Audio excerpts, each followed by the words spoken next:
What's going on, guys? Danny Oko's here, and I'm here with Benjamin Lee, who you came in 21st place in Saturday's Core TCG event and 4th place on Sunday's Core TCG event for the first remote US Digimon 2020 card game tournaments. That's really awesome. I appreciate you sitting down to talk with me about your experience, and let's get right into the deck.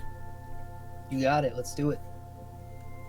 All right, so I'm looking at babies here. I'm seeing 4 copies of Omnimon, but I'm actually not seeing a 5th baby. So what was your thought process here? Yeah, so the idea behind 4 babies instead of 5 is that, so in the Digimon card game, there's only 4 copies of every card total that you're allowed to have in your deck, meaning if you wanted to use 5 babies, you would actually have to use a different baby than your original 4. Now, that's going to change some things because now you have the potential of drawing a baby that actually might not work with the deck that you're trying to use and trying to implement. So just to 100% make sure that I always have the baby Digitama that I want to use and make sure I take value of its effect, I just cut the 5th Digitama and used only 4 Omnimon altogether, just guaranteeing me that beautiful and heritable that is really valuable for Blue Omni, I think. Got it. Yeah, that makes sense. I don't know that Wanyamon provides... Wanyamon is typically the 5th Digi-Egg that people are running. I think that's absolutely correct, that, you know, maybe the draw later in the game is valuable, but at the same time, making sure you're getting the draws off the Omnimon 100% of the time instead of 80% of the time makes a lot of sense. Yes, and when you really break things down, the longer games go, the more Digitama you use, but regardless of how long my games went, I rarely found myself coming onto the turn where I had no more Digitama left to actually raise. And by the time that I was down to my 4th Omnimon, the game was coming to a close and the winner was actually about to be decided for sure. That can definitely change via, depending on what you're facing. Your opponent could prolong it even longer, and then perhaps not having 5 Digitama could be a bit of a downside. But at least everybody that I faced during the weekend, I never really had any of those times where I was like, damn, I wish I had another 5th Digitama here. So it really worked out, and I think 4 is just a really nice magic number.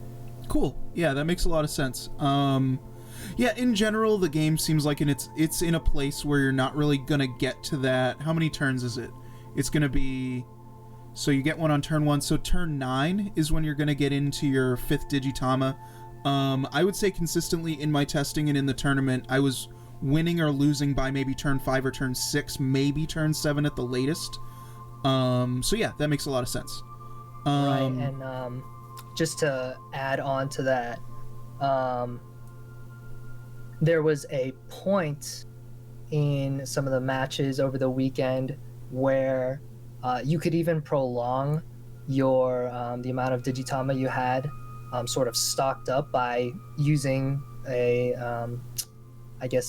tech or one of the rulings of the Digimon card game of allowing you to actually keep your Digimon in the raising area and not having to move him out. And because of that, it's actually a nice little maneuver that can work in your favor, and I was able to take advantage of some things in my matches, which I'll speak more on later on, but that also sort of helped with prolonging how many Digitama I had. Awesome. Yeah. Cool. So let's get into rookies. I'm looking at a playset of the starter deck Gomamon. 2-drop, 3K, Digivolves for free. Hard to argue with that. Yeah, super simple, really basic. I mean, my idea, I think, kind of building this deck, and after all the testing I had done, is that having a 2-drop rookie in your hand just about every turn is one of the most valuable things that you could have going into your turn. Just because, 1, it's 2 cost, so if your opponent leaves you at 1 memory, you can automatically choke them and put them at 1 memory. 2, it's just an extra body. So you're basically fulfilling two huge value things by having one of those 2-cost rookies in your hand, choking your opponent and getting an extra body on the field. And yeah, so trying to maximize the amount that happens is huge in my opinion. So I stuck 4 of those Gomamon in there. Mm-hmm. Yeah, I agree completely. You may recall my original list that I had ran for Saturday only included 4 copies of Monodramon, and I made that change for Sunday where I added in 2 more Biomon, because it is so optimal to always be able to, if you're stuck on one, you're going to make sure they're stuck on one as well. Exactly. And we can say the same for Elecmon, I suppose. Yep, so Elecmon coming up, I also did 4 of him. Same idea there, just wanted to maximize the amount of 2-drop rookies that I was able to play, and it really worked out. I mean, there was very rarely a turn where I did not have one of those 2-drops to be like, look, I got nothing else to do, I'm at 1, here's an extra body, you're gonna have to deal with it. Yeah, absolutely. Now for another playset of Gomamons, this is the Booster 1 Gomamon. Yes, so now we're getting into the 3-cost rookies here. So obviously going from 2 to 3 cost, since they cost more, there's got to be some sort of advantage, some sort of effect. And this Gomamon, in my opinion, is the best Gomamon throughout all of Blue, probably the best rookie throughout all of Blue currently.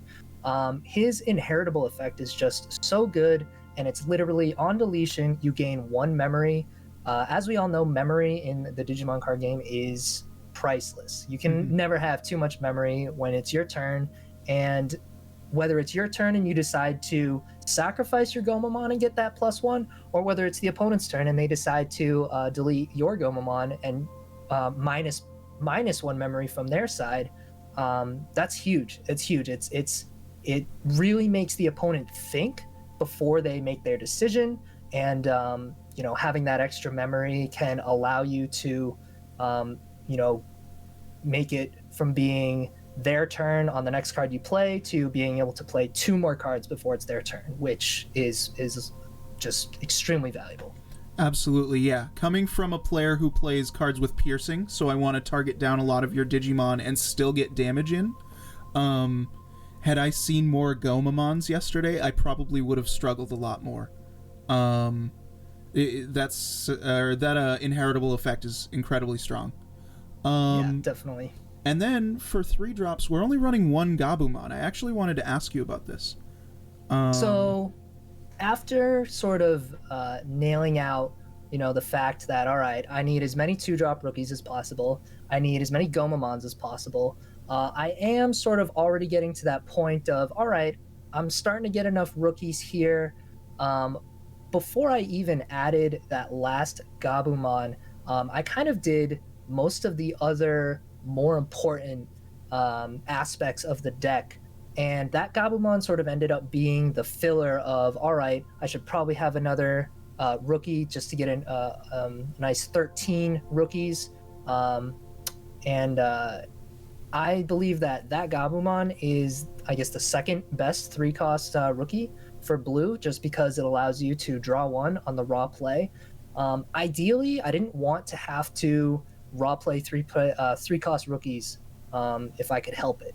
So minimizing him was probably my best bet, because I knew that if I had more of him, I would either be not using the effect at all and just using him to Digivolve my baby, or if I did use him and have to raw play him, it was something that, chances are is at 1 or 2 memory, it would have been my opponent's turn.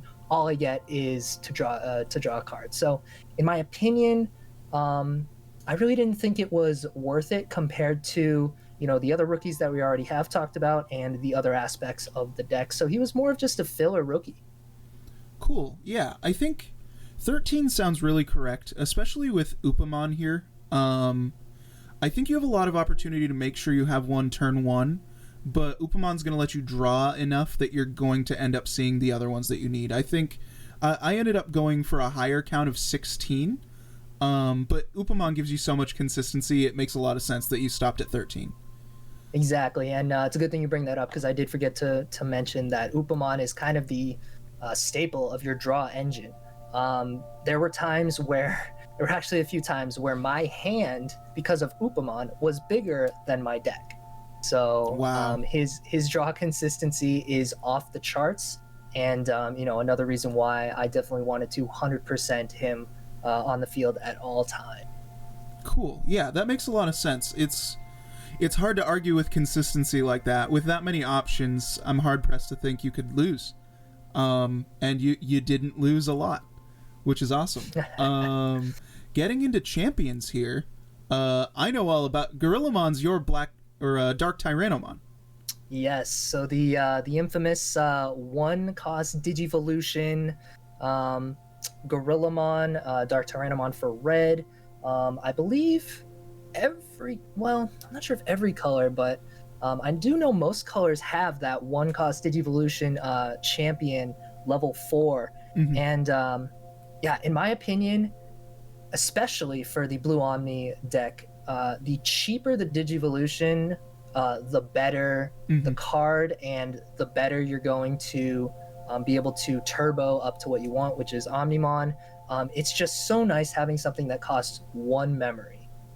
It's so cheap, and it allows you to, one, like that, get to Omnimon faster. 2, it allows you to dig through your deck without sacrificing your turn completely, which is really, really nice. I just think it's a staple in maybe not even just Blue Omnimon, but just most blue decks in general, probably most red decks in general. Having that one cost anything is really nice to be able to complete what you want to do. And say for example that you're on 0 memory, well, he's also a good choking mechanic because he only costs 1 and he's going to put your opponent at 1 memory. So absolutely, yeah. Another thing that came up for me a lot, and I imagine it came up for you as well, is sometimes they'll try to choke you at 1, but they'll have a tie that will put them back to 3 every turn. So something you can do a lot is you can pay your 1 to Digivolve your Gorillamon, and then you can play a card like your Gabumon for 3, putting them at the 3 anyway, maximizing your value, and getting your draw. Exactly. So next, I have a lot of questions about why you would run a blocker. Why would you run 4 copies of a blocker? Who would do such a thing? Yeah, so the Digimon card game, it's pretty ruthless when it comes to getting as many guys out there on the field at one time as possible and just bum rushing your opponent. If you don't have anything to slow your opponent's momentum down at least a little bit, you're going to be in a really tight spot.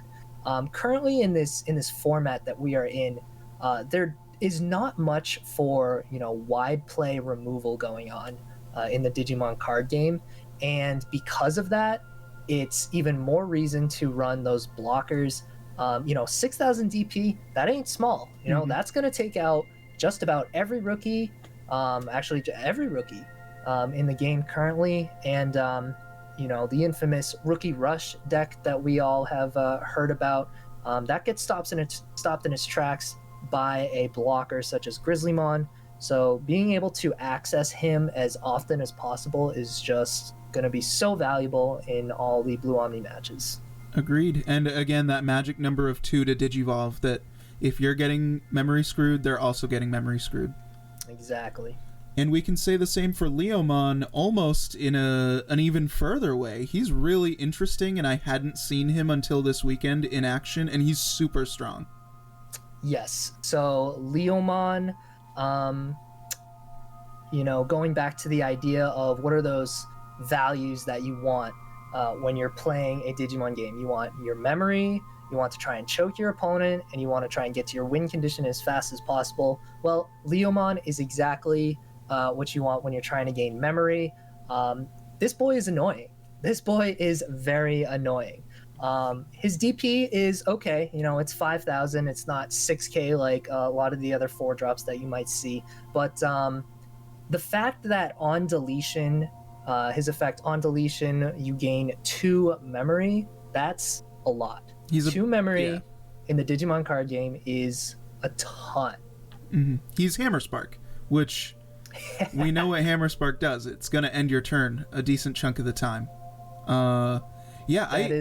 he's crazy. He's kind of nuts. And so your next card is the one of Garurumon, and I see how your list has changed a little bit to where that makes a lot of sense, and I think a lot of that might have stemmed from Leomon, just being so powerful and wanting to play 3 copies of him. Mm-hmm.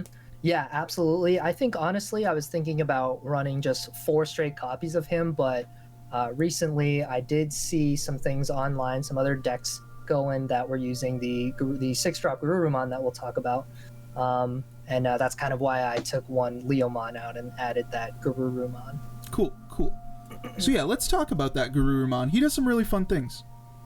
Yeah, so this Garurumon is really cool. At first glance, when I first saw him going through and opening boxes, I was like, 6-drop 5k, what the heck? Like, unsuspend, on play, gotta play him raw to do this? Alright, I'm never gonna use him. Well, boy was I wrong. Mm-hmm. When we learned that Puppetmon was going to be very popular as a tech card in a lot of different decks, Rookie Rush, just green decks, and honestly any deck could play a viable Puppetmon just as one tech card because he's such a strong card. Well, Garurumon is the counter to Puppetmon, and it actually paid off in one of my games in the tournament on Sunday. But yeah, if your opponent Puppetmons you and you have all of your dudes suspended, well, if you raw play Garurumon for 6, it's still your turn, and you get to unsuspend somebody that Puppetmon had previously just suspended. So basically, just due to the fact that I knew I would run into a Puppetmon here or there, at least once or twice, I did throw in one Garurumon just to reverse that, and it worked out. It really did work out very nicely. Yeah, absolutely. That I didn't know that interaction until you just said it, and I feel like reading it now, that makes a lot of sense. Would you consider going to 2 with that in mind? So I thought about it. And I actually sort of did a lot of testing over the previous week between like, all right, how many Leomons versus how many Garurumons. There were times where I was using 2, and he came up a little too often for my liking, surprisingly. And there were only 2 ways that I could actually use him. One was for the Puppetmon, which we just explained, and 2 was actually for the Metal Garurumon, which we'll talk about in a little bit, where if you attack with Metal Garurumon, I could pull out the regular Garurumon as a source underneath and just hard play him, and that effect still works, in which I could unsuspend my Metal Garuru. So those are really the only 2 aspects in which the Garurumon is useful, but knowing that, it's not... the situation doesn't come up enough in order to justify playing more than one, in my opinion. And when I did have him, he worked really nicely. But when I didn't have him, it wasn't a big deal. And the other cards that I did have, like Leomon, were just a little bit more flexible and allowed me to do what I needed to do a little bit better than Garurumon. I think Garurumon is nice, but I really only think he is sort of a techie type card. That's super fair. I'm also hard-pressed to see... I guess in my head I was wondering, how often does a Puppetmon come out and kind of...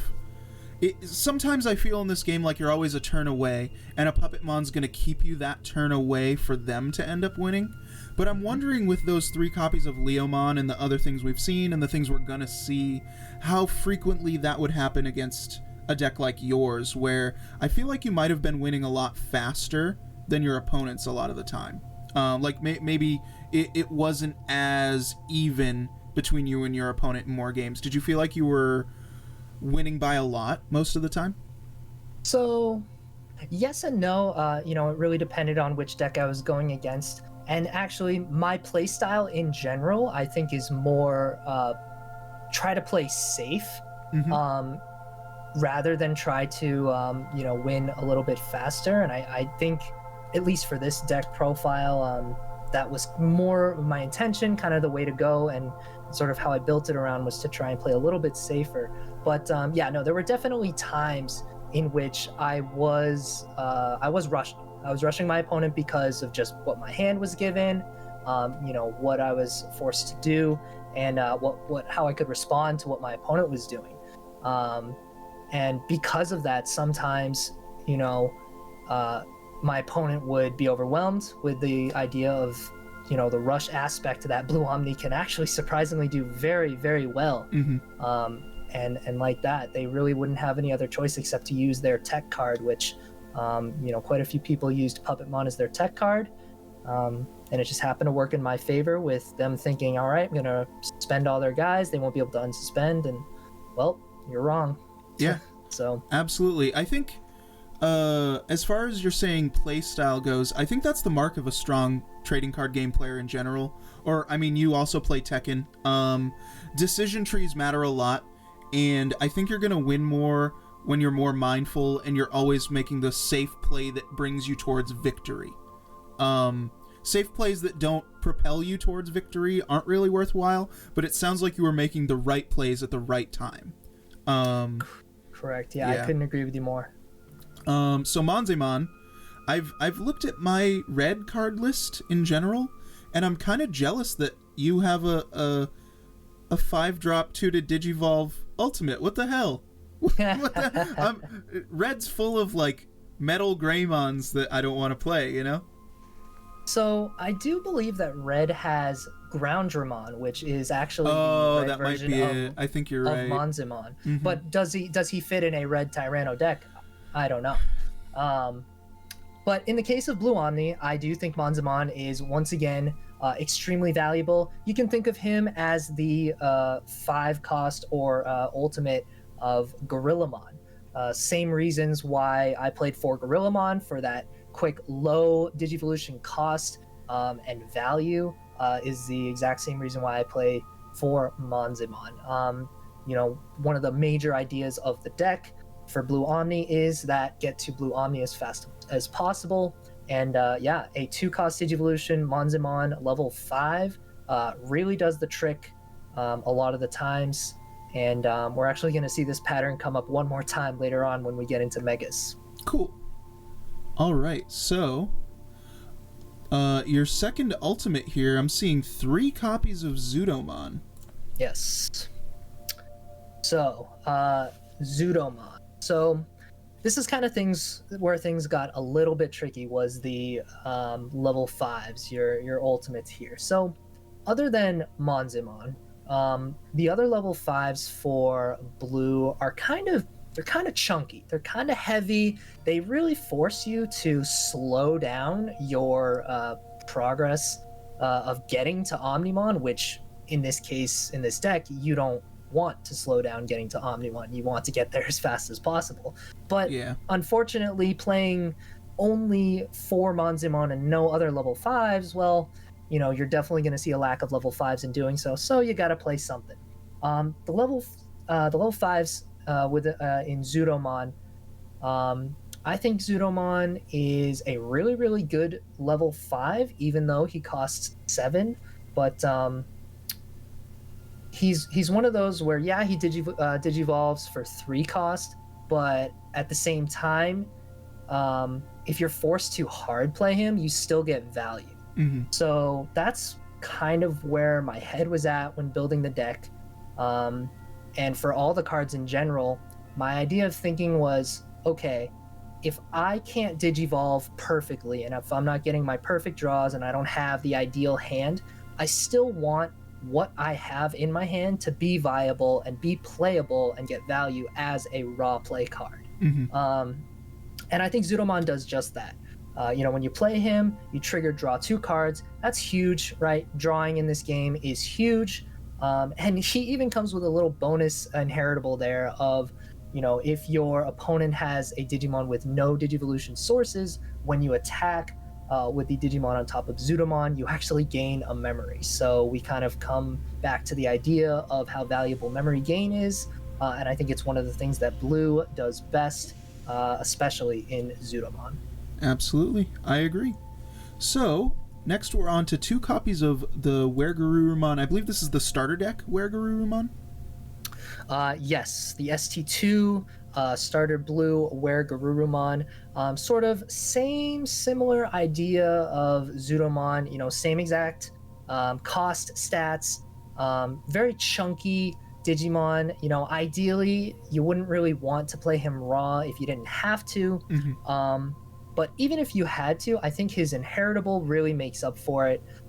Definitely one of the best level 5 inheritables for blue.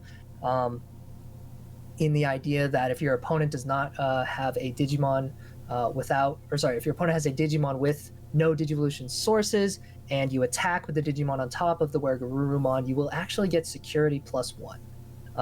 And that's something that blue is typically not known for. Blue isn't really meant to be that quick, rush your security really fast, security +1, security +2 type cards. That's more of a red thing. So the fact that there is a card in blue that has security +1 is, just a huge bonus in my opinion. Absolutely. So yeah, I definitely think there's value regardless of his stats, and regardless of he might be kind of a little bit costly in the 3 cost to Digivolve. I still think it's very worth it. Cool. All right, Plesiommon is your first mega, and we're at 4 copies. He's just big. He's pretty good. He's a chonk boy. He's got that 12k DP. 12 is big. There are not many other 12k DP Digimon in the format currently. So that's the first huge plus. But honestly, the main reason why I played him is because he is a 2-cost Digivolve drop level 6 Digimon. That's cheap as hell. That is it's honestly kind of broken that this card exists. I do know a similar card exists for red, but the fact that there are six level 6 2-drop Digivolve Digimon out there to help you get to your level 7 is nuts. The reason I run 4 is kind of the same reason behind the Monzimon and the Gorillamon. Just those cheap drops that will help you get to Omnimon even faster, and it's a bonus that Plesiommon has freaking 12k DP, which is huge because even if you don't have your Omnimon, swinging with Plesiommon and using the inheritables underneath him will get you so much value. And I've even won games with Plesiommon without even bothering with Omnimon. So he is a great dude.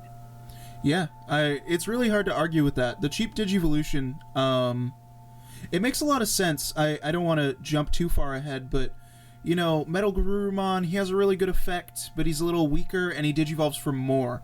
And it makes sense that you're going to be Digivolving to get into your endgame cards, and a cheap Digivolution to run in more copies makes a lot of sense. Bingo. So yeah, Metal Garurumon. Yeah, so Metal Garurumon, other than the Plesiommon, I do think Metal Garurumon can be used as sort of a side win condition. His effect when attacking, play a level 4 or lower Digivolution card under the card as another Digimon without paying its memory cost. That, in my opinion, is one of the most valuable things in the Digimon card game currently, is just getting an extra body for free. When you have, a large body count on your side and your opponent has less of a body count on his side, the chances are already pretty well in your favor because you just outnumber him. And the fact that Metal Garurumon can do that in its own effect, I just think it's such value. It's so nice to have. And not only can he do it once, if he lives, he can do it again to his level 3 rookie source and bring him out as well.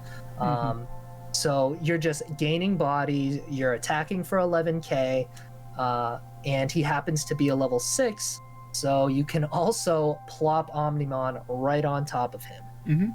Yeah, going a little wider when you're on your way to victory, that makes a lot of sense. And then finally, technically a mega, but level 7, could you please explain to the class why you might run an Omnimon? All right, ladies and gentlemen. Well, we have gotten to the win condition of this blue Omni deck. Yes, it is the man himself, Omnimon. Also, one of my favorite Digimon. This man is a badass. Guys, I mean, it's kind of unreal that they gave him the stats that they did in this card. I mean, at least it keeps canon with the anime, because he is absolutely by far currently, in my opinion, the strongest Digimon and level 7 in the game right now. Yeah, guys, I mean, when you Digivolve him, he costs 6, but for the amount of value you get and for what he does, it's huge. You basically target one of your opponent's Digimon, you destroy that Digimon, and on top of that, you destroy every other Digimon that shares a name with that targeted Digimon. He's kind of the main source of your, widespread removal, even big guy removal. It doesn't matter what kind of playstyle your opponent is playing, whether they're playing wide or long, Omnimon is going to stop them dead in their tracks and make them have to rethink on their next move exactly what they want to do. Now, if that wasn't cool enough, but wait, there's more. There's more. Yeah, so you can attack with Omnimon for 15k DP, which correct me if I'm wrong, Danny, but I think that is the largest DP Digimon currently that we have. To my best knowledge, 15's big. 15 I think that's biggest. Very big. And so when you attack with Omnimon, if you so happen to have a level 6 underneath him, which most of the time you will, you can immediately unsuspend him once more by returning that level 6 to your hand, and you can attack again with Omnimon for 15k DP.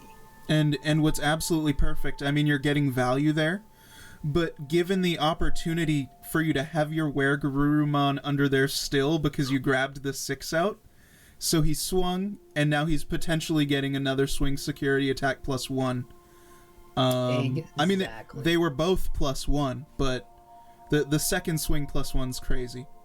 I mean, the idea that you can even do that combination with the Weregaruru and an Omnimon for security +1, taking out 4 of your opponent's security. Yeah, I don't think I need to iterate how broken that is. you can probably bounce back from that, I'm sure, yeah. Definitely. Yeah, maybe if you threw down a few Magna Andromon here and there. Yeah, but, like 3. You'd probably get there with 3. It's definitely tough. Options, man. So, let's talk about your options here. So, yeah, you got it. Obligatory for Hammer Spark. Yes. All right. So, in my opinion, guys, next to Omnimon, the next best card in this deck is Hammer Spark. Wow. Let's oh man, I mean, what can we say? So first of all, it costs nothing. It's free. We love free stuff in the Digimon trading card game. And its effect, you gain a memory. We love memory in the Digimon trading card game. Now, on top of that, it has a security check effect. So if your opponent happens to swing into this thing during their security check, well, they're gonna lose not 1 but 2 memory. In my opinion, this card is also broken because if your opponent is on 1 memory and they swing into your security and it happens to be a Hammer Spark, it's your turn. That's it. The fact that it can literally stop their attacks in their tracks and you then get the momentum for them to even finish what they wanted to do, it's so big. It's like the idea of not running for a Hammer Spark would just blow my mind because this card is game changing. I truly believe that Hammer Spark is one of the best, if not the best, blue option out currently. And until we see something more in the next upcoming set, I think it's going to actually be run for quite some time in blue decks. I would agree. I think classically, I don't know if you, Ben, were ever a Force of Will player, but 0-drops killed Force of Will. 0-drop cards are always crazy, and it's effectively like a flower cannon in your deck, but better, because you don't have to worry about blockers attacking after if it ends their turn. And even if you didn't need that 1 memory sometimes, how many times were you at 1 played the Hammer Spark to go to 2, and played Gomamon to keep them at 1. Yes, sir. That is another beautiful aspect of it. You can just keep your turn going. There were actually some times where I had not 1, not 2 Hammer Spark, but 3 Hammer Spark in my hand at once. Wow. So you can just think of the value by getting 3 memory for free and, I don't know, doing whatever the heck you want. Yeah, and I think there's a lot of decks that couldn't afford to have a handful of Hammer Sparks and not a whole lot to do in addition to that, but your deck draws a lot. So you're going to have your power cards in addition to those options and kind of really be able to manipulate the memory however you want. Exactly. Speaking of that draw, I'm thinking a lot more about how one-ofs are making sense here a little bit more to me. And you're running Kachitis at 1. Can you tell me a little bit more about that, actually? Yeah, so coming up on these last 2 options, these were cards that I had placed into my deck for the second day, Sunday. I did not originally have them in my deck on Saturday. Before I had decided to put Cochitis in there, I had actually I actually had a tech card in my deck to try and counter Rookie Rush, or counter sort of any deck that was very aggressively playing low-cost cards. And that card that I had in there was a Metal Seadramon. Now, Metal Seadramon is good. He's okay. You can kind of think of him as like a Puppetmon, but, you know, a little bit more suited for blue, and I guess not as game clinching. It was more of something that just, you know, felt like it was going to work since he was already blue, and, you know, his effect is basically return 2 level 4 or lower Digimon to your opponent's hand and trash their sources. My thinking when I had Metal Seadramon in there was, all right, you know, I'm almost going to win here. All I need to do now is get through these 2 blockers that my opponent has up. Now, currently most blockers in the game are level 4s, so I was like, hey, Metal Seadramon can put 2 blockers back to the opponent's hand, and, you know, voila, it should give me the game next turn. The problem was he costs 11. You know, similar to Puppetmon, he does cost 11. So there were times on Saturday where I had Metal Seadramon thinking, all right, I'm returning these 2 to his hand. It's not going to have much to do. Well, he decided to use all 10 memory and basically just build back up exactly what I had removed from the playing field with the 10 memory. So I was like, look, the value that I'm getting is not worth the value that my opponent gets afterwards from dropping Metal Seadramon.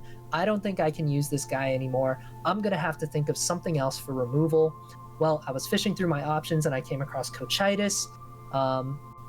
And I think just for the value that Cochitis gets and for the cost, it just seemed a little bit more cost effective as for a removal card. And you know, it did come up a few times where I had my Cochitis in my hand and I would think to myself, if this was Metal Seadramon, I would be screwed. But because it's Cochitis, I can play it and still might have a chance.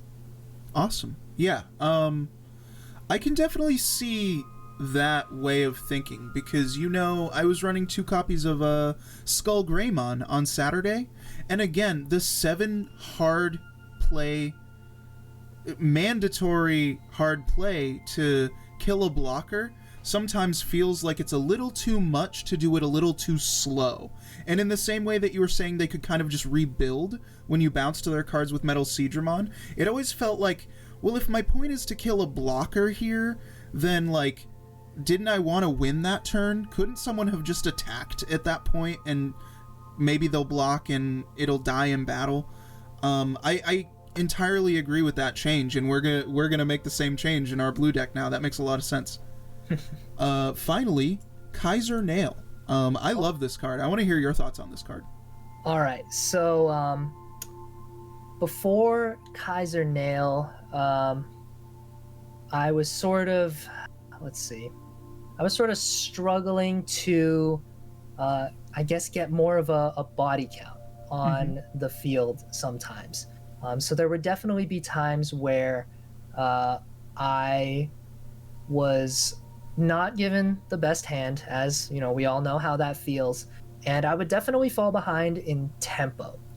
My thinking behind Kaiser Nail was that, you know, if I can at least build something up and then somehow force my opponent to give me a little bit more memory than necessary, the Kaiser Nail for that extra body, um, I think it's just nice. Mm-hmm. Now, it didn't really come up as much as I would have thought it was going to, so perhaps for the future I might mess around with it a little bit more.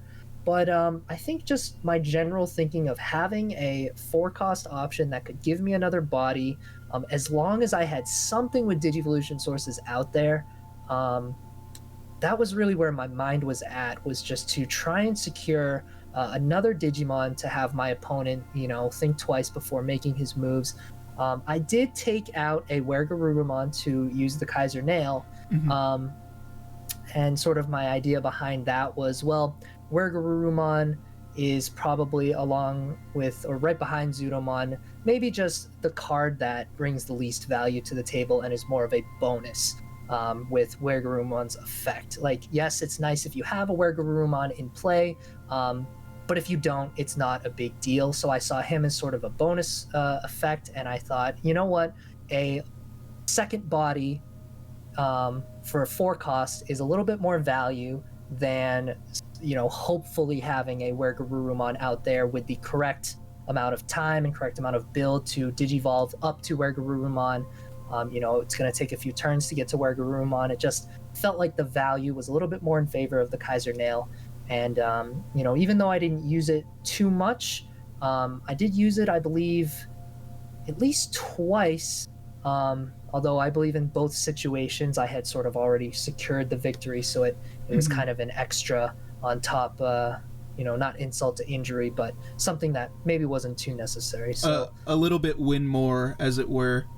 correct, Yeah. something more to just secure it for myself. But yeah, we'll see a little more play testing to make sure. Awesome. I actually have two questions for you about this card, just based on what I heard there. Were there ever times where someone hit it in security and you didn't have anyone with Digivolution sources underneath? That is a great question. I think I hit Kaiser Nail in security, or got hit. Um, it happened to me on security at least twice. Mm-hmm. It really didn't happen that often, just because it's a one of. When it did happen, I actually remember. Um, I think both times I did not have a Digimon out on the field Interesting. with any sources, so it did end up becoming a useless security card. So perhaps even more reason to think about taking that card out of the deck. Yeah, I think one of is exactly the right amount if you're going to run it based on that information. I'm just thinking about all the times it might get hit in security and you didn't have anything to make it worthwhile in the first place. At that point, maybe you wanted it to be a Kachitis instead. Or even just another Digimon that might have won the battle. I definitely have had a lot of times where they hit the flower cannon, kind of, they swung with one Digimon, you know, and what did it tap down at that point? Absolutely nothing. Um, that's super interesting to me. My other question is, I'm rereading this card and I'm realizing it's any level Digimon. Um, was there a time that you pulled a Plesiomon out from under an Omnimon for just like the big dick 4-drop Plesiomon beatstick? Um, well, I can't say there was that, because most of the time I would be using Omnimon's effect to just return Plesiomon to my True. hand to resuspend Omnimon. But there was one time where I removed a blocker, and hey, that's always you know, a plus to be able to remove, is have an extra blocker on the field. I believe the only other time that it came into play, I believe I just removed a Gorillamon, so nothing too crazy there. It wasn't any exciting, spicy plays with it that ended up happening, but it was cool. It was cool to have and a little bit unique for the deck. It just happened to work out sometimes. Yeah, even so, I mean, for memory to get, it's 1 cheaper on the Grizzly and 2 cheaper on the Gorilla, so that's value as far as I'm concerned. That sounds super good. Yep. All right, so I think briefly, if you want to just maybe talk about highlights of Saturday, and then we'll talk about Sunday. All right, so Saturday, let's see. Saturday was good. I mean, Saturday was, my first ever, I guess, Digimon tournament. It was for the core TCG event, and I was very nervous. I was definitely very nervous. I was trying to get myself in that mode. Like, I was like, all right, before the tournament, I'm gonna make sure I eat healthy and take my vitamins and have a lot of brain food and maybe even drink some coffee to stimulate, get that caffeine stimulation going. I recall being like, go get some water, stay hydrated in the group chat. I'm like, drink water, eat some snacks, and you're like, I got my fruit, man. I had an apple and blueberries, and like, bro, I never have apples and blueberries. Like, what the heck? So, I definitely wanted to go in on the right foot in that tournament. Man, I ate Cap'n Crunch and I drank fucking G Fuel. and then I want to get right back to your story. On Sunday, I did not eat until after the tournament. Oh my god. I totally didn't take my advice at all. Sid came home. She's cooking dinner in my last round behind me. Damn. I mean, that must have been kind of miserable. Like, it worked out. Hey, maybe it'll have to be a ritual. I don't know. Turns out. But yeah, so anyway, Saturday was a little interesting because my nerves were definitely they were up there for most of it. And I was trying to get used to the whole idea of, all right, setting everything up and communicating with my opponents. And it's a lot. I actually underestimated how mentally tolling Saturday was going to be. And, when I was going into Sunday, I even thought to myself, I was like, I'm still mentally drained from Saturday. Why did I do this? Why did I sign up for another tournament? Yeah, I mean, lo and behold, it worked out on Sunday. But, Saturday we did okay. We won our first 2, actually. So the caffeine, the fruit, it was working. And then we ended up losing. I think we lost the 3rd game for sure. And then I believe we won the 4th, going 3. Yeah, I think that's correct. 1, and then I went 3 and 2. And that's where I dropped. We were both 3-2, and I was like, keep going, and then I immediately hit drop. feeling the fatigue. It's when you're playing remote duels, it's not like when you're in a convention center and there's excitement and you can't go like pet your cat at the convention center, like I'm exhausted and I'm like, I'm gonna go hang out with whoever, I'm gonna go play with Sid and the cats and just chill. And I was like, no, Ben, keep going. And you did. It was awesome. I did. I wanted to see how far I could go. I was like, you know what? It's my first one. Let's go out with a bang. Let's see what happens. So yeah, we did end up finishing. Although brutal, we ended up with a record of 5-2. And hey, for a first time ever tournament, you killed it. You killed it. That's not too bad. That's not too savvy. I was 5-2. There was like 250 people, right? Well, I thought there was 250 people. It actually turns out on Saturday there was only 149 people. So even so, that's an achievement, man. You should be proud of, like, that's why I wanted to talk about Saturday before we went to Sunday, because I agree that 4th place is really cool, but 21st out of 149 is still super good, man. Like, you should be proud of that. No, definitely. That's definitely something that I should give myself more credit for. I guess the other thing is, honestly, the opponents I faced Saturday were much better than the opponents I faced Sunday, which is very interesting. I've been kind of juggling a few reasons as to why that may be, but no, I definitely found myself struggling a lot more against the opponents on Saturday. Maybe it was just because I was new. Maybe my deck was not as ideal as it could have been. Maybe I just got the short end of the stick and ran into some really damn good players.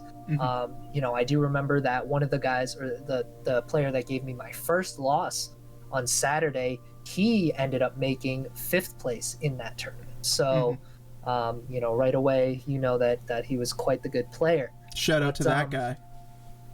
Yeah, no, I'm trying to think of his name. I remember his Discord was it started with a V, and I think there was an X in it. But you're telling me V came in 5th. It was kind of for him at that point. Yeah, you just had, that's what it was.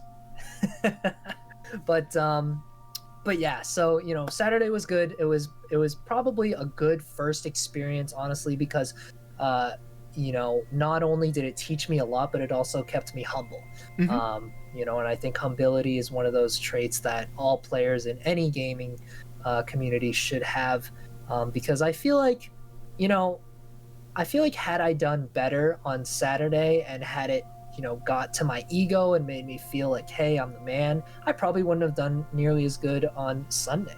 So who knows? But yeah, I'm happy nonetheless with sort of how things went and all the experience that I gained. Hell yeah. I agree with being humble too. I think it's more inviting to bringing more people into the community, and I think the more people you have, the more opportunity you have to grow. Same as if you're always playing against good players, if you're bringing in more players, you're going to have more perspectives. So I agree with that completely. I also think that we were talking about decision trees and trying to do the right play at the right time, and I think cocky players don't always do that. Cocky players get greedy. So I think that's a really strong trait. Absolutely. So Sunday, the big day. Yeah, Sunday. It's still it's still a whirlwind to me, man. I was telling earlier that when I woke up this morning, it was still kind of surreal with how well I did on Sunday. Yeah, I mean, for it being my second tournament now, and just having the experience that I had, and still being sort of a newish player in the game, I never imagined that making top 10, making top 5 was something that I was even capable of in card games. But it happened, and I'm still just in shock for it. But let's kind of bring us back a little bit to how I was feeling. I woke up that day not the best rested, I suppose. My mind was still kind of racing a little bit from the day before, thinking, oh, what could I have done better? What plays should I made? How should I change my deck? But you were asking yourself the right questions. True. I was definitely grinding a little bit more to see what changes I could make and how I could do differently for Sunday, because I knew, I had another big one coming up. But come that Sunday morning, man, I was drained. I had no energy. I was tired. I was grumpy. I was not feeling it. I was not in the zone. Complete opposite of Saturday going into the tournament. So, there was absolutely a part of me which, when I saw the number of contestants signed up, mind you, I believe it was scheduled to be 201, but I think some people didn't get a chance to register their deck or sign up correctly, so the total count ended up being 192. When I saw that, I was like, oh, this has got to be an 8-round tournament easy.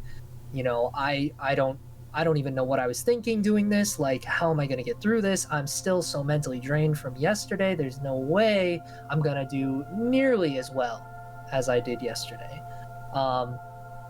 And part of me was already sort of giving up. I was already wanting to quit. I was like, I could be streaming right now. I could be, like you said earlier, playing with my cat. I could be doing a ton of other things, that would take my mind down a little bit and give me some relaxation. But I was like, you know what? This thing is $25. I don't know if there's any way I can get a refund. I doubt it. I might as well just play at least until I lose twice. Mhm. And that was kind of my thinking going into the entire tournament. So every match that I went into that day, I was like, well, if I lose here, it's not going to be too bad. It'll get me closer to, some alone me time. Yeah, I mean, I won the first one and I was like, all right, sure, whatever. And then I lost the second one, and that's where I was like, all right, get me out of here. Just somebody end my misery now. Yeah, the message came through the group chat, and you were like, well, there it is, And, I mean, I woke up yesterday feeling pretty much exactly the same way, Saturday night we did a video chat with two of our really close friends, until very late, and I was pretty cooked, and when I woke up, I did not feel good, and I totally went into the day feeling the same way. I was like, you know what, I just have to play 3 games to get my memory gauges, and then I'm good. I can go live my life, I can get some work done today. Sydney did all the work yesterday. I'm just playing Digimon all day. Hell yeah. And I'm so glad you kept going again, because it paid off.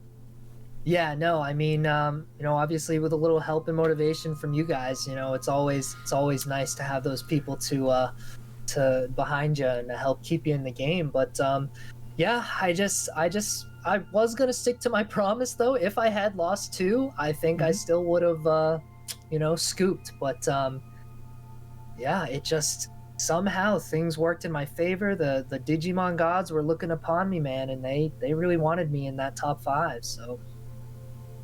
I mean, I based on everything you said from your deck list, I absolutely think it was more gameplay than luck. Absolutely. So yeah. And you won the rest of your rounds. That's awesome. Were there any like key matchups on Sunday that kind of surprised you? Maybe you didn't think you would play against that, or an interaction that really surprised you? Absolutely. There were actually quite a few instances, matchups that happened, and I'll be happy to just kind of go through each round and give a little bit of information on each of those. Absolutely, yeah. So yeah, why don't we just sort of get right into my rounds? Round 1, I ended up playing a really kind player by the name of Caitlin Wyman. She was really awesome, really casual, really cool to talk to. Good player, really good player. I ended up winning against her 2-0 in a mirror match. She also had blue Omni, but the problem was she didn't have the full play sets of everything that she wanted. She did have to substitute some cards in. There was actually, I think she had one rogue Leopardmon in there that was kind of screwing up her momentum and not really doing what she wanted to do. I remember her playing that Leopardmon down, and she had a bunch of guys out, but I had already sort of built up a pretty big board, and I had a few blockers on there that her Leopardmon's effect of giving all your level 4s jamming, or level 4s or lower, I believe, jamming for the turn, it just didn't really help her. So she did have one of those decks that was incomplete, and you hate to see it, unfortunately, and you never want to be on that end when you're competing. But nonetheless, she made really good decisions, and she was a really kind person, and I think it just kind of came down to that her deck was not exactly ideal as she wanted it to be. Absolutely, yeah. I will say there was some dichotomy of, I was really surprised at how many people had legitimate decks over the weekend, both days. I was surprised at how many Omnimon decks, how many Gallantmon. I think Gallantmon's gone up in price a little bit as well. Like a lot more purple. So many people playing purple, and these aren't cheap. these people, the game's not even really out yet, and these people are so committed already, which is great for the game that we're learning to love. Conversely, it does kind of stink. It seems like I think a couple people unfortunately didn't have the capital to invest, and you're not going to hit the same consistent tempo with a less consistent deck. And I absolutely think in this game that right now, if you're on tempo every turn and you're just ramping up to a win condition, sometimes it really feels like you snowball, and it sounds like that's what happened in your round one. Yes, I would say that is exactly what happened. She unfortunately just didn't stand a chance based on that one little aspect, and it really sucks. It really sucks because you could have some fantastic players out there that just don't have all the necessary cards. So it's unfortunate. Yeah, absolutely. I do believe this isn't a shameless plug. I think Tyrannomon's decently cheap, and I think that something we want to have in this game, as well as pretty much any card game, is budget options, because you don't want a barrier to entry to be financial, especially where the longevity of the game is going to be the more people who play. So I'm really glad to have provided that list, and I'm hoping we see more budget decks come, between 1.0, probably by 1.5. Absolutely. And the Red Tyranno profile that you did was fantastic. And having that budget option, I think for any card game, like you said, is just it's really nice. It really allows for more people to gather into the community and get the chance to experience the game and to play. And luckily, it seems there was at least one other budget option, which we'll talk about more later down the line, because lo and behold, I did actually face it. Hell yeah. All right, cool. How about round 2? How did round 2 go? All right, so round 2 was the first L that I had to take and hold. Man, this player was good. He definitely knew what he was doing. I have him here by the name of Elwin Castellanos, I think. Sorry, Elwin. That sounds accurate and precise. I'll back you on that pronunciation. He was playing Red Omni, the Brethren deck to the Blue Omni deck that I was running. Yeah, I think throughout the entire weekend, I did not beat a single Red Omni that I came across. I think I came across it at least 3 times. Interesting. I know once on Sunday, and I'm pretty sure twice on Saturday, I lost both of those. Yeah, my 2 losses on Saturday were to Red Omni, I think. And yeah, I guess all my losses were to Red Omni. I still to this day am not sure how to correctly play against an ideal Red Omni deck with Blue Omni. With Blue, I was going to say, I have the secret. It's piercing. Piercing is the secret to... I played 3 on Sunday, and I beat the first 2. I beat the Gallantmon decks that I played against, so a lot of consistent play against Red. Piercing and getting rid of their resources before they can get bigger had been really helpful. As far as Blue goes, I would like to see... I think Blue needs more spot removal, because we know coming up, Red is looking like the better Omni come set 4. I think Blue could use some spot removal to get back in the limelight. Yeah, I mean, at least from what I experienced, it was honestly a little bit of everything. Now, I'm not saying that Blue Omni loses to Red Omni straight up. I don't think that's the case. But when I was breaking it down sort of in my head after that loss, I was like, all right, out of the cards that Blue Omni plays, how does Red Omni counter it? What can they do to stop me?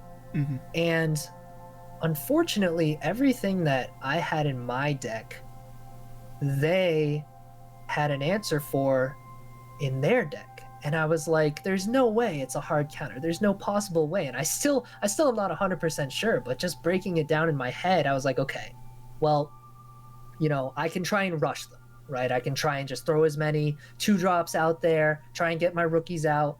But not only do they have 4 blockers similar to the Blue Omni Grizzly, but they also have a fantastic red tech card by the name of Volcanodramon, which is literally meant to stop all rookie rush wide play sort of decks.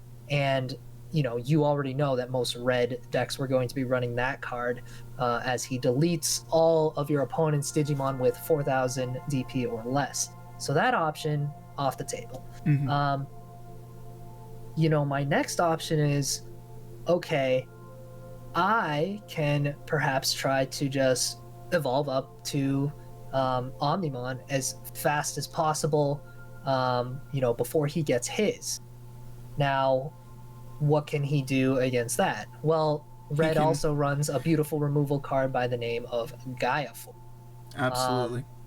Now, Gaia Force, I think, is the actual perfect response to Omnimon, just because it's right on the cusp of being like not too much memory and not too little memory. So, and most of the red Omnis, I do believe, play 3 to 4 Gaia Force. So, knowing that you can get to Omni, but just having it taken away right off the bat, which is what happened to me in both those losses against the red Omni, it's scary. So it really makes you think before even putting Omni out there, regardless of whether they already have a level 6 out there, because typically in the blue mirror, right, the only thing you're worried about is, okay, do they have a level 6 to Omni my Omni?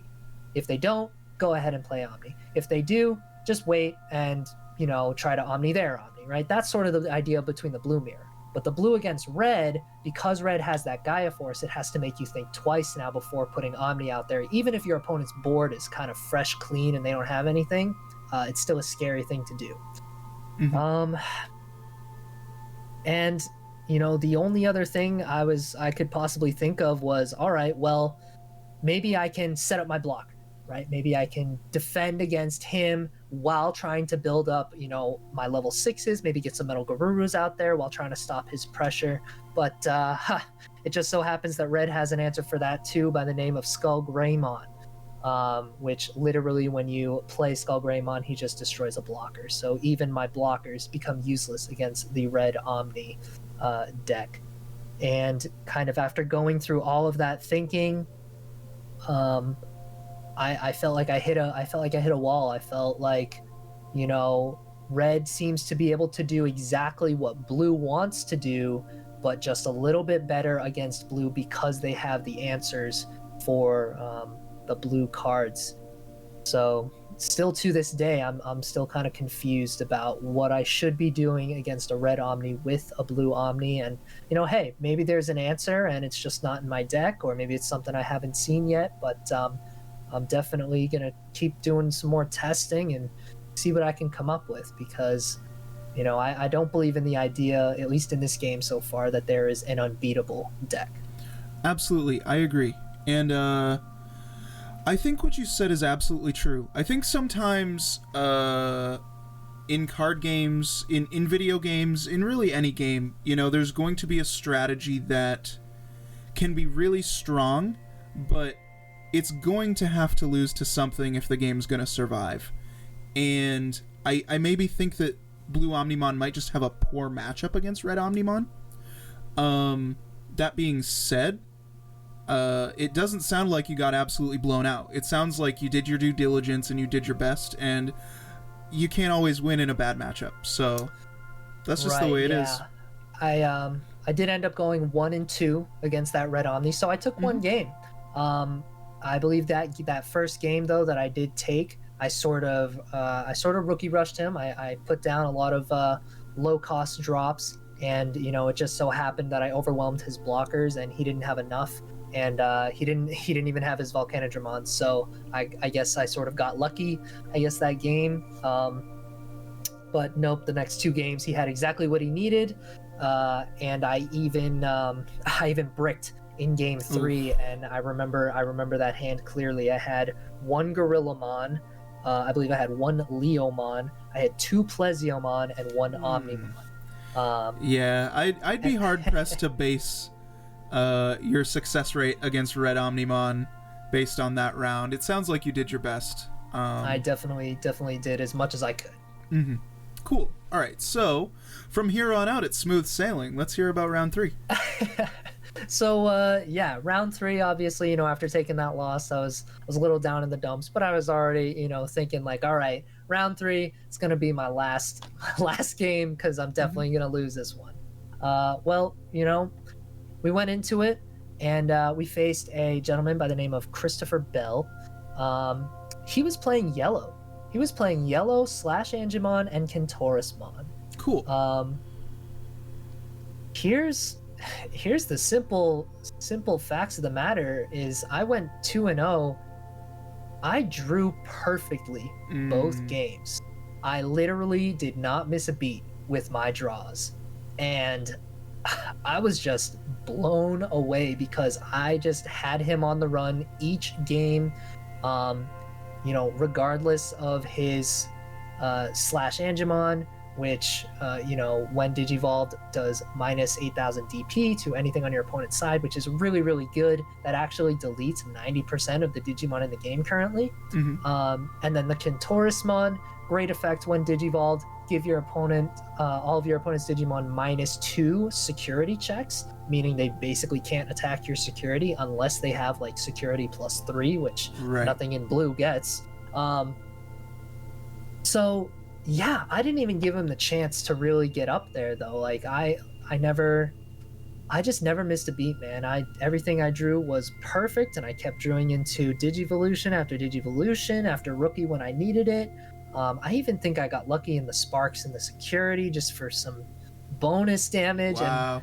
And it was kind of one of those games where you just kind of felt bad. Like you were like, the kind of game that propels you to win 4 more thereafter. Oh yeah, because it went so well. That's awesome. Yeah. That's apologies to yellow player in round 3, but it sounds like he gave you the confidence you needed, so appreciate you. Those games gave me a little bit of a boost, I'll say that. I was like, hey, maybe something's sparking here, so let's keep going. All right, so round 4. How did round 4 go? Round 4. Yes. So this one was interesting. So this man by the name of Vincent Licori, he was also running Blue Omni. But he was running a different Blue Omni. Interesting. He was playing, instead of Metal Garurumon, he was playing Saber Leomon. And he was playing the 3-cost Gabumon that trashed sources. He was also playing the Ikakumon that allowed your opponent's blockers not to be able to block if they didn't have sources. So he was playing the source removal Blue Omni and trying to capitalize on that. Interesting. So it was definitely an interesting choice on his part.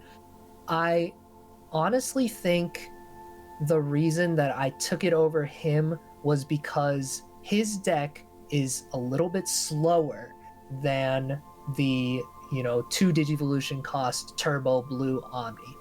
Saber Leomon is a 3 cost Digivolution, similar to Metal Garuru, but I believe he was playing a full playset of those, and I don't think he had nearly as many Plesiomonn at his disposal. So I really think he was trying to capitalize on getting rid of sources, getting value off that, but because you're trying to put your focus into removing your opponent's sources, that means your attention is taken a little bit further back away from getting immediately to Omnimon and getting to your opponent's security. For that reason alone, I just think that my version of Blue Omni is a little bit faster, whereas his slowed him down ever so slightly. And even though he had some good, plays and removed some sources, and he even played Soro Blue, the 2-cost option that if your opponent has a Digimon with no sources and you Soro Blue them, they can neither attack nor block next turn until the end of your opponent's next turn. So his deck was very interesting, but solely to the fact that I had a faster lineup, I really think that's the only reason I took it. Yeah, it sounds like he might have been missing some of... it sounds like he really focused on a lot of the source removal, and he might have been missing some of the consistency cards that you're running, and maybe just didn't Digivolve at the correct tempo I don't know if those cards are maybe a little more expensive to digivolve, but it sounds like a good idea in theory, maybe on paper, but looking at it like on paper next to your build, it sounds like your build's just objectively better to me. It sounds like it's doing a few too many things when it doesn't really need to do those things on the path to victory, I guess is what I'm trying to say. Exactly. Yeah, no, I would definitely agree with that. Mine was just much faster than his, and that's all. And his had some tricks, but ultimately it just didn't pay off because it was so slow. So I didn't end up asking him, if he had all the other cards, to possibly build my deck at his disposal. But at least for what he was going for, it just didn't end up working out for him. That's fair. Round 5. All right, so round 5, another very interesting round. I went against a man by the name of Matthew Watson. He was playing a green deck, a green Rosemon deck. And this was the first time I came across green throughout my 2 days, so I was like, all right, this should be interesting. This was that match where I don't think I should have won. Interesting. He was playing really well. So the first game, actually, yes, I should have won. I believe he mentioned that he bricked at least once in the first match. He also got very unlucky with my security. I do remember he evolved all the way up to a Mega and swung into my security, and it actually traded and killed his Mega, destroying all his momentum and putting it in bad. my favor. So I do believe that was one of the things that allowed me to win that first match, because then I just had all the momentum and was able to build up my Omnimon and do the whole shebang. The second match, and I'm never gonna forget this, but he decided to go wide instead of long, and he wasn't doing too bad. He wasn't doing too bad at all. There was a point in time where he had 5 Digimon bodies out on the field, and I believe all I had was 1 blocker and 1 raw level 5, if I'm remembering correctly. He was overwhelming me for sure, but in one of those turns that he had his 5 bodies out there, he decided to digivolve 2 of them into Vegemon and 3 of them into Kabuterimon. Now, I see what happened. Spoiler alert. Oh no, this poor soul. You didn't do it. You didn't do it to him. Don't tell me you did it to him. All right, I won't tell you then. Oh, all right. I gotta hear it. I gotta hear it. Oh man, this poor soul. I saw him do that. Well, so he had the 2 Vegemon. He digivolved the Vegemon, and then he had 1 Kabuterimon, 2 rookies. He digivolved 1 Kabuterimon, and then I was like, all right, he's got 2 copies of each. I'm probably gonna Omnimon next turn. Which one should I do? Like, that's what I was thinking. I was like, all right, which one should I do? It probably doesn't matter. They're both level 4s. And then he spent the 1 to evolve the 3rd Kabuteri, and I was like, does he remember? Yeah, he made the decision for you. Right there. And no. Man, it just set up the field for me. I'm pretty sure. So he put me at 1, and I'm pretty sure I had a Spark and a Plesiommon and an Omnimon with my raw level 5 out there, and I just sparked to gain that 1 to have 2 memory. I Plesiommon for 2, putting me at 0, and I Omnimoned his freaking face and got rid of all 3 Kabuterimon. That's twisted. For 6. That's twisted. He might have wondered too. He might have thought, like, I'm gonna draw 4 cards by digivolving 4 times right now, so this is probably worth. It's not soup. I guess you would assume your opponent would have Omnimon. That's when we're talking decision trees. That's not the decision I make. My luck isn't good enough to cross my fingers that my opponent doesn't have the Omnimon in the Omnimon deck. It's just, and I'm pretty sure too, like, I had already drawn so much with like Upamon and just like I had a pretty decent hand size. And I think I even tried to talk to him a little bit afterwards, and I was like, have you, have you sort of studied Omnimon a little bit? Like, have you read the card, as much as you wanted to? And weirdly enough, he told me, he's like, oh yeah, I pulled 4 Omnimon in my boxes, and I've read the card multiple times. I'm like, all right, Fair enough. well, good game, sir. Yeah, that's But that's a bad beat, man. I feel bad, but at the same time, like, it's like we said, sometimes you run the risk. I mean, drawing 4 cards in card games isn't nothing. And it isn't nothing. It isn't nothing at all. There was something there, but you hit him with that fat +3. I heard him. And I hurt the man. You hate to see it. Did you also do your round 6 dirty? No. Okay. No. So round 6 was a little bit more tame. Round 6 was awesome, actually. This guy, his name is Sean Stogner, and he's also a Twitch streamer. So he was actually streaming our match while we were playing, and I thought it was super cool. Great guy. Really vocal about what he's doing, had a really clear camera setup. Everything was perfect. This was definitely my favorite match that I played throughout the entire day on Sunday, because he was such a great guy. Lo and behold, what do you know, he was also playing the blue Omni deck, and his was actually a much closer version to mine than all the others. I would say the only thing that he was lacking was the Metal Garurumon. It didn't seem like he played Metal Garurumon. But other than that, I think he had everything else sort of in his possession. Now, here's where I think the differences sort of got brought up. So this was his first day of playing, whereas I got the chance of playing Saturday.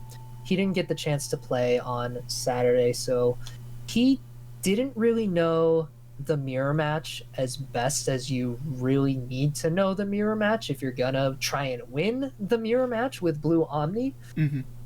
So I honestly think it was just a lack of experience from him that allowed me to take the cake.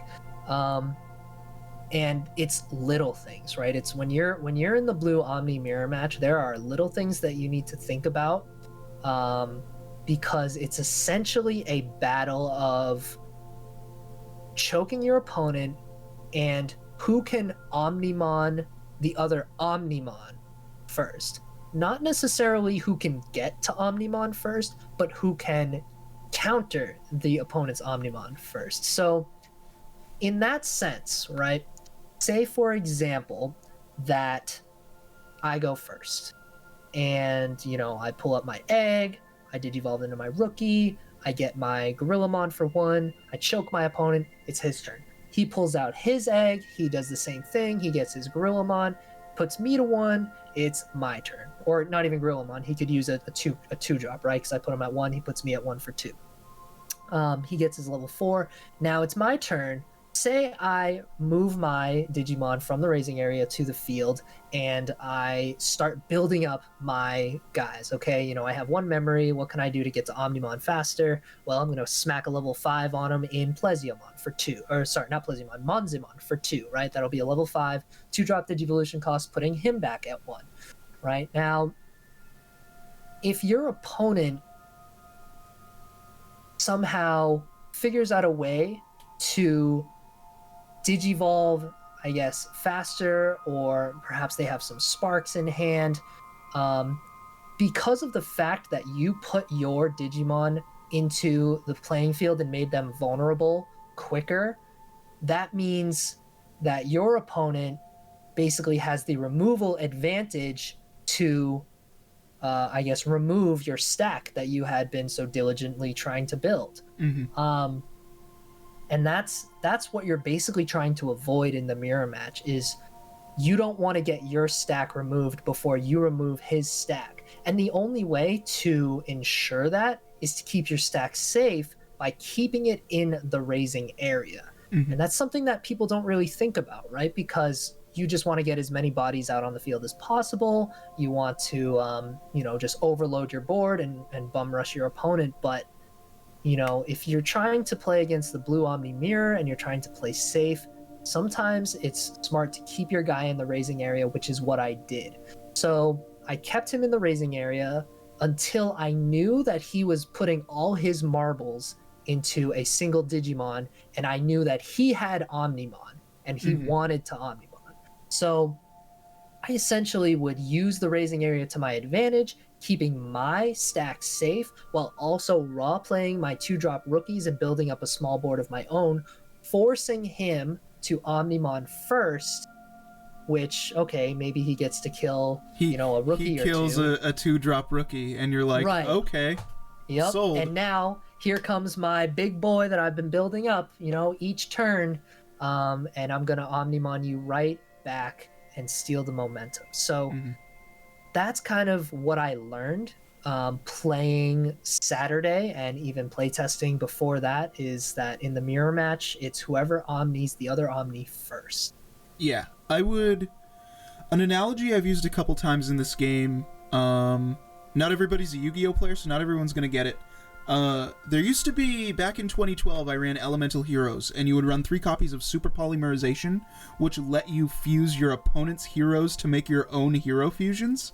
And it always felt like the last person to spend their last Super Polymerization probably won, because you are effectively the last one with an opportunity to clear your opponent's board and build your own advantage through it. And I actually learned that the hard way at a 4,000 player Yu-Gi-Oh! Championship series in Long Beach, because I didn't have the hero knowledge, and I learned the hard way that that's how heroes win. And it sounds like effectively that's how you won this round, is by playing on Saturday and by playtesting beforehand. You had that knowledge to utilize. Exactly. And I am so thankful that I got the time to be able to do all of that. And, I had the resources available to let me test as much as I did in the coming week. Awesome. The last round. How did your last round go? All right. So, well, you can probably imagine how I'm feeling by now. Elated, yeah. Last round, final round, I'm like, holy crap, how the hell did I get here? And you know what, boys? Let's freaking clinch it out and take it home. And I was feeling so happy, I was feeling unstoppable, until all of a sudden, my last opponent is the dreaded Rookie Rush. We avoided it all weekend, and then your last round you played against it. It is Unreal. Rookie Rush. This hilarious, fun-loving dude. He sounded like he was from the South. His name was Ernie Barrett. It was as Rookie Rush could get. You had your Mushroom Mons, you had your Armadillo Mons, your Goblimons. Your Goblimons. These are all like 2-drop, 4,000 DP, 1-cost Digivolution, really awkward cards. Every color, he's rocking the blue, the green, the red, he's rocking it all. And, obviously the point of Rookie Rush is literally to hard play as many rookies as possible, overwhelm your opponent's board state and blockers, and then just swing with all of them for the win, utilizing other option tech cards such as Gaia Force and Flower Cannon to try and stop your opponent in their tracks. And, as whack as it seems, guys, Rookie Rush is a good deck. It's a very good deck. We ended up going 2-1 against this Rookie Rush. I actually lost the second game. Now, luckily, and again, we can tie this back to our playtesting and experience of kind of coming up to the tournament, but luckily, I sort of knew the idea behind Rookie Rush, and I knew exactly how to play and what I should be doing to take care of it. So the first game, as soon as I knew he plopped down that Mushroom Mon, and I was like, oh, Rookie Rush, here it is, please, blockers, where are you? I did end up getting, I think, 1 blocker on the field, and I know that the optimal way to beat Rookie Rush with blue is blockers and Rookie Rush back. So I luckily went first on the first game, and I was able to get a few rookies out and one blocker, and I just outrushed his rookie rush. There was a point in there where he had some flower cannons in security, but I had already either blockers or rookies that were already suspended, so it didn't matter. I ended up just overwhelming his rookie rush with my rookie rush, but because I had that blocker, it gave me that one extra security to preserve myself to be able to knock him out. That's essentially the ideal thing that you want, is get those few rookies, get those few blockers, all's peachy in the world, right? And then when he does try to puppetmon you, then make sure that you have all the cards necessary to digivolve up and build yourself a nice fat little Omnimon, because that's the perfect punish to a puppetmon. Absolutely. So that did end up happening. I think he played one puppetmon in the first game that I won and one puppetmon in the last game that I won. Going into the second game, however, this one was interesting because he decided to go first, and which is what Rookie Rush wants to do. They want to get the first attack. I still had a good board state. I still had some rookies out there, and I had 2 blockers this time, not 1. But what ended up happening was that he sort of decided to just wait a little bit longer, wait it out, and let his security do the work. And my hand at one point wasn't looking so hot. There was a point in time where he had, I think, 5 bodies on the board, and I only had 4 security left, and or was it 5 or 6? It was some board state where I was gonna lose, basically. And all I had sort of in my hand to remove something, I needed to remove at least one thing to survive.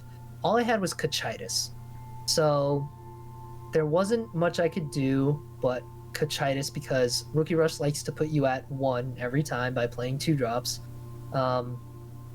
And I was unfortunately forced to use my 7-cost Kachitis to remove one of his Digimon. However, that unfortunately gave him the ability to Flower Cannon not once but twice against both my blockers, and gave him the win on my security and me. So that was a very unfortunate event. Giving him the 7 memory like that, and I just had to pray, but the praying was not in my favor for that game, and I got punished for it. Got punished hard. Yeah, so, it almost feels like you wish he would have had one of those Digimon were green and the rest weren't, and you would have Kachitis just the green one. I know, yeah. Unfortunately, if only that was the case, but it worked out. That did not happen. Yep, it did work out. Going into the third game, I was like, okay, I can't lose in the final to Rookie Rush. Like, I'll be a laughing stock, right? No, I was a little bit phased, I guess, but I was like, look, I know what to do. I know how to play. I'm gonna play the exact same way. And the opponent, I believe in that game, his hand was not the best, and I also went first because it was my choice after that loss. So having that extra attack going first, I did get my blockers again, which was nice, and I actually got some sparks this time too. Cool. Going into the third game, so I had some sparks in hand. I had a spark in security as well. That came in clutch in the third game, because there was a point where he had, I think, 3 or 4 attacks, and he attacked once or twice, and the spark put me to my turn, and that was huge. That was like one of the biggest things in that game. Very tide turning. And I ended up building up a nice little board state. I think I even had an Omnimon out there, because he puppetmoned twice or just once, but he definitely puppetmoned in that third game. I got an Omnimon out there, and Omnimon took it home for me. So it was hell yeah, nice, and there it was. Nice sweet little victory. Yeah, man. You actually mentioned there that in that game 3 you had chosen to go first. And this is something that I think we discussed Friday evening, but also I wanted to ask you, throughout all the times that you ended up choosing who went in both days, I guess I want to hear if it changed between Saturday and Sunday. So my question is, how did you choose who was going to go first on Saturday, and did that change on Sunday? So yeah, I think it did, honestly. So kind of going into Saturday, I had this notion that going second was better based off when our first Digimon event happened at our Uxbridge local. Shoutouts to Great Stories and Comics. I was getting my first experience with Digimon there, and there was a player from New York by the name of Greg who seemed really knowledgeable about his stuff. I think he was been studying for months before it had come out. Absolutely. And I ended up asking him. I said, "So Greg, in your opinion, man, is it better to go first or second?" And he said, "I think it's better to go second because you get more memory, most of the time." And he also mentioned that attacking first isn't always necessarily a good thing, and that sort of stuck with me because those are two positive things, and at the time I didn't really have any deck knowledge or matchup knowledge, so I was like, all right, going second isn't so bad. So I believe there were times on Saturday where I probably I would lose and I would say I'll go second. Now, the more that I played and the more mirror matches that I played and just the more experience that I got in general, going first is valuable, in my opinion, for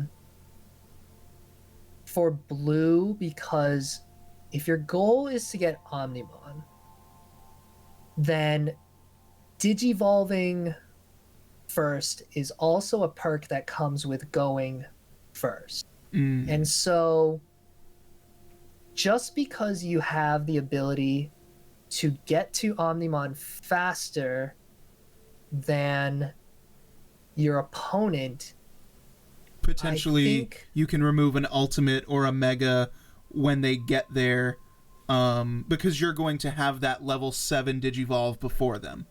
Correct. Yeah. So if they decide to move out, right, and that's where it becomes sort of a game of keeping in the raising area versus not keeping in the raising area as well. That also ties into going first, right? So, if I can get to that, either my Metal Garurumon or my Plesiomonn first, and just have that Omnimon at the ready, I think that is the best, the better case scenario than necessarily going second and maybe having a little bit more memory, which having more memory is good, but it doesn't help in tempo. It only helps in, I guess, choking, because obviously if you give your opponent 5 memory, okay, yeah, that helps in tempo, but if you only give him 2, it doesn't really help them tempo too much, as opposed to help them just choke you again, or choke you easier.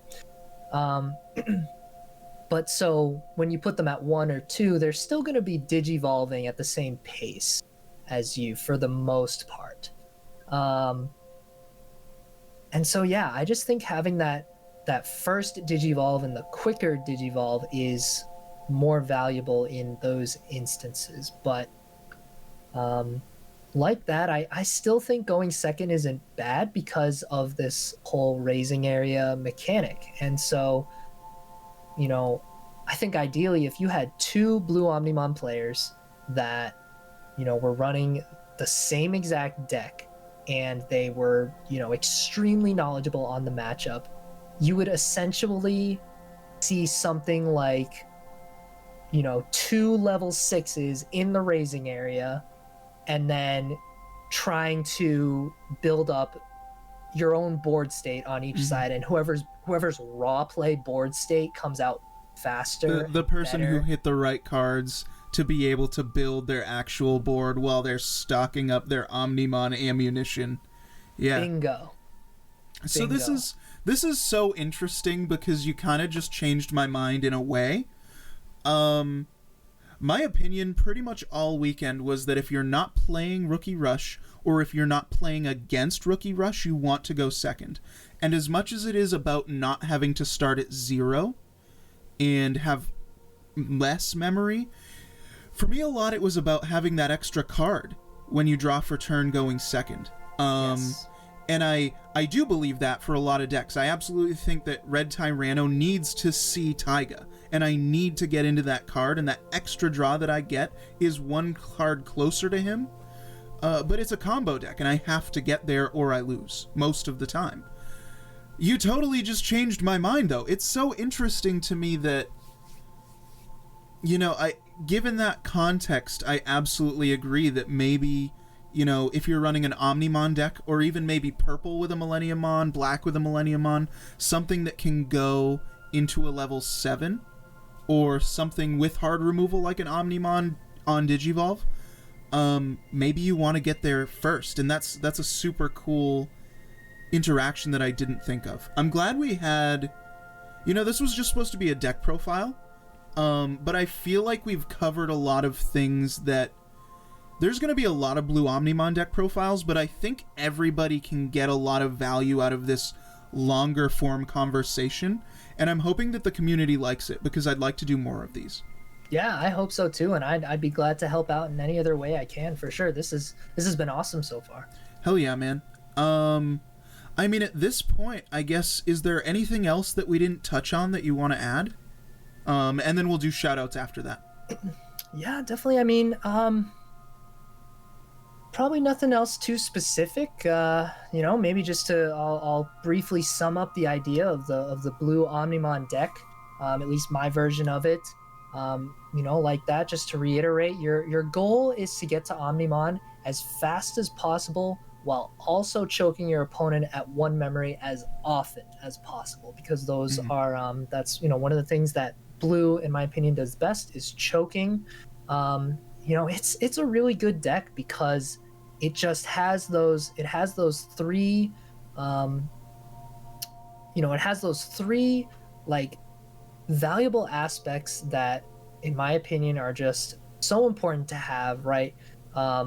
The idea of choking to one, the idea of continuous draw, right? The Upamon, and the idea of continuous memory gain with your Gomamon, your Leomon, and your Zudomon, and your Hammerspark. So when you have a deck that does all three of those really well, right away your chances are pretty up there, pretty high up there. So taking all those into consideration, I just went into the weekend thinking blue is the choice, and it's clear to me that other players were thinking the same thing based on all the mirror matches I had, and even based on the results from Saturday. A blue Omni ended up taking the core TCG victory on Saturday. So I think it was the right choice. I think it's an extremely strong deck for 1.0, and I hope people can just get a lot of value out of this video. I agree completely, and to what you said, I think you have all these consistency cards, and it's fair to say that Omnimon is a win condition, but it's also fair to say that choking your opponent at one memory the whole game is borderline a win condition. And I think just having so much consistency to be able to see the right, whether you're at 1, 2, 3, 4, or 5 memory, you have options to choke that player pretty consistently with the hand sizes that you're at. And I'm just so impressed with your build. It looks like you put a ton of work into it. I'm proud of you as a friend, and I'm so blessed to have had this conversation with you. So thank you so much for doing this with Danny, me. Thank you, man. Thank you. It's been awesome for sure. Thank you. How can I who can we shout out here? Who do you want to throw one definitely. to? So first of all, huge thanks to Okos Gaming. You guys, big thanks to Danny and Sydney Okos for the idea and the possibility of doing this deck profile, and I guess this sort of mini generic interview of the game and the deck as a whole. It's been really informative and a really fun time. So thank you for that. No, thank you. But hell yeah. Huge shout outs to our Massachusetts local in Uxbridge, Mass, called Great Stories and Comics. They were on top of their game when it came to having enough stock for the Digimon card game. So huge shout outs and thanks to them for keeping up with it and being on top of the game like that. big shout outs to one of the guys and a good friend now that I met at the local, Pat, um, Pat D, as I like to call him. But he has been mine, and I believe not only yours, our Digimon card bank. The Yes. man, the man had bought, I believe it was 8+ boxes. I think he might have ended up with a full case of set 1.0. Yeah, I almost borrowed a Millenniumon because I very seriously considered running purple. And we tested all night Friday and he beat me every single game and I was like, I'm not playing purple. Yeah, so, huge shout outs to him, because if it wasn't for him, I wouldn't even have been able to build this beautiful deck. And Pat was the guy that I was testing with all throughout the week, actually on Tabletop Simulator on Steam. I had taught him how to play real quick, because he had raised some interest in getting some games in with me and helping me prepare for the tournament. And we had been playing, we played at least 3 out of the 5 days of that week, playing just for a few hours each night and getting some games in. I mean, if just to briefly go over kind of my thought process of decks, I started with Red Omni. I started testing with Red Omni, thinking that was going to be the best deck. That was going to be the deck that I would destroy with. And I was actually afraid of purple the most at the beginning of the week, but seemingly the biggest flop, honestly. Right? And it's just been huge surprises all throughout the weekend based on, what my initial thoughts were. And so like that, by the end of the week, my mind had then been changed on Blue Omni, and I had been trying crazy things, and I asked Pat to try crazy things, and it just, without that kindness and time that he had given to me, I never would have gotten this far. Not a chance. So huge thanks to him. Pat, you're the man. Also Super, Pro Clutch on Twitch, but super good dude. Yeah, he is a fantastic and genuine person. Love the guy. Shout outs to James, or known as Jimmy, or I call him James, but he has been sort of our our local organizer. Right, he's the guy that kind of set everything up for us to even get started with the Digimon card game. He created our group and gave us some time slots at the store, and really great guy. Even had a few games against him, and that was fun, and he's been awesome, and I hope to see more of him in the future for sure. And then, I guess, just lastly, shout outs to the events, the Core TCG and the Top Cut for holding and organizing those. I mean, for the situation and the circumstances that our country and our world are in right now with the virus going on, the fact that these guys were able to put something together like this, from Bandai, and have it be an officially, official licensed tournament with actual prizes, even though there were a few jank things here and there, it was pretty damn good, and I thought it was executed quite well, in my opinion. So definitely big shout outs to those organizations. I agree completely. I also want to shout out RK9. They were the program that we went through for pairings. Dana was in both Discords, dealing with people all day, both days. My understanding is that she might be the owner of RK9.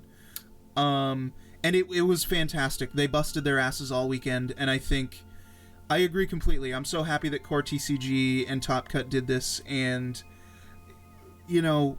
minor complaints here and there, you can't make everyone be nice and be perfect.